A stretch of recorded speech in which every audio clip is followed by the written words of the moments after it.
What is going on, everybody? Cody here for my WWE Fastlane predictions 2023 edition, baby. First time we're not having a Fastlane right before WrestleMania. It's kind of weird that they're doing it in October, like it used to be billed as the Fastlane to WrestleMania, and now are we on the Fastlane Survivor Series? Who knows? But what I do know is we got 5 matches to predict, and we're going to get into them. First thing first, Trainwreck Podcast is now available on Apple. So if you guys would go to that and leave a 5-star rating, I would greatly appreciate it. We are also available on Spotify. And also, I am at 445 subscribers as of the recording of this video. If we can reach 500 by the end of the year, I will do a full video detailing all my Funkos and how I got them. Now let's get into the predictions. WWE Undisputed Tag Team Championship. Finn Bálor and Damian Priest representing the Judgment Day versus Cody Rhodes and Jey Uso. Just got made official Monday night on Raw that Jey Uso and Cody Rhodes would be teaming against the Judgment Day. And it looks like they're also going to be appearing this Friday on SmackDown.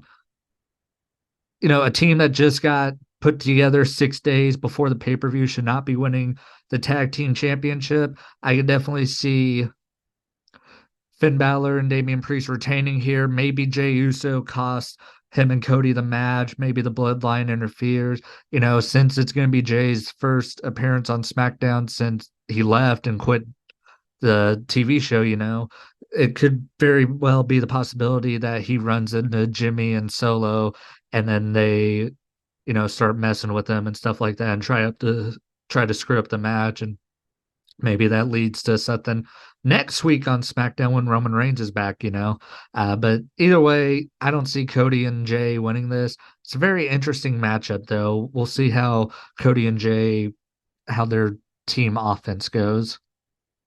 The LWO versus Bobby Lashley and the Street Profits. Lashley and the Street Profits just turned heel. They need a big win. I really like what WWE is doing with them. Freaking love Bobby Lashley. He's one of my all-time favorites, and I also really like the Street Profits and them just coming out in the suits and all that, and they just look cool. Bobby Lashley, when he's in charge of a faction, look at him in TNA, look at him with the Hurt Business. When he has a faction to lead, it's awesome. So yeah, they're definitely going to be LWO. Is this where Santos Escobar turns heel? Very possible. Like, maybe he takes the pin and gets frustrated and starts beating the crap out of Rey Mysterio, and then the other two members of the LWO, they start going like, man, what the hell is going on? Stuff like that. So I definitely could see Santos Escobar turning heel after this match, and the thing that would definitely fuel it is if they lose and he takes the pin. WWE Women's Championship. The champion Iyo Sky defending against Charlotte Flair and the former champion Asuka. Charlotte cashing in, her being Charlotte Flair in the bank to get a title match, man. But actually, I definitely feel like this is going to be a great match with her in there. I mean, Asuka and Iyo, they just had a really incredible match on SmackDown. Then you had Charlotte, who is a great wrestler. On top of it, this match has the potential to steal the show. And, on a show that only has 5 matches, these women are probably going to get 25, 30 minutes. Iyo should not be losing the title. She's just getting started with it. But it's also like, where's she gonna go after this? Like the main feud has been her and Asuka. That was the stuff everybody wanted to see, and now it's like I feel like we're gonna get past that. And I just said Charlotte shouldn't be winning the belt, but I feel like she's gonna. Yeah, Charlotte Flair is my pick here, just because I feel like there's more opportunities for storylines leading into WrestleMania with Charlotte winning the belt than with Iyo. Now, you also could have Iyo retain, and then the dissension between her and Bayley starts to heat up, but that can also really heat up if Bayley costs Iyo the title. So I'm going with Charlotte Flair to win the Women's Championship. I think this would be her 15th, and I definitely could see some backstage segment with John Cena after, like, oh, just one more to catch up to me and your dad. I could definitely see the photo op after that. Speaking of John Cena, he will be teaming with LA Knight, versus Jimmy and Solo Sikoa. I saw an interesting stat where John Cena has not picked up a win in almost 2,000 days.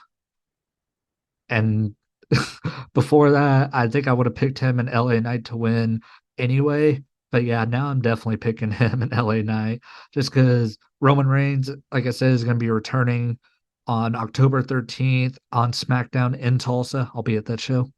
Um, and I feel like he's going to be coming to be really pissed off, because I feel like his boys in the bloodline are going to lose and Jey Uso is going to wreak havoc on the show.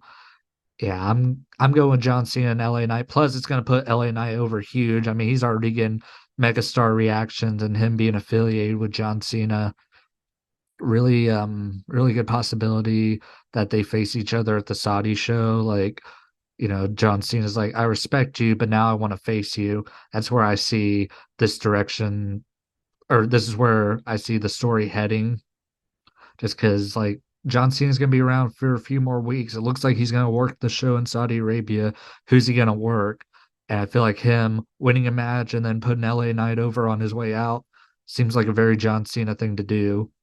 And only 5 matches, so these predictions are going by pretty fast. World Heavyweight Championship, Seth Freakin Rollins versus Shinsuke Nakamura, last man standing. This is the best they've used Shinsuke Nakamura on the main roster since he debuted. And Seth Rollins is the peak of this industry. This match and back to back pay per views of the World Heavyweight Championship main eventing, because I have a feeling this is going to go on last. Now, who's the winner? I feel like last month when they faced each other is a lot harder to predict. And it shouldn't be as obvious as it feels this month, but I'm going with Seth Rollins to retain. I mean, Nakamura is so hot right now, but I feel like they have bigger plans for Seth Rollins in the future. I feel like he's going to face either Gunther or Cody Rhodes at WrestleMania,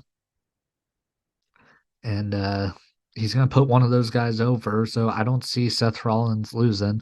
That being said, that is the one thing I am really tired of in the Triple H era is these super long title reigns, just because it makes the matches feel a little pointless. If it's like, oh, he's got to hit a year, so he's not going to lose here, So that's the one drawback of some of Triple H's booking is, man, I just don't really like the long title reigns, and I feel like that's where we're gonna head with Seth Rollins, where he's not gonna lose the belt till WrestleMania, and by that point he'd be champion for like what 10 months.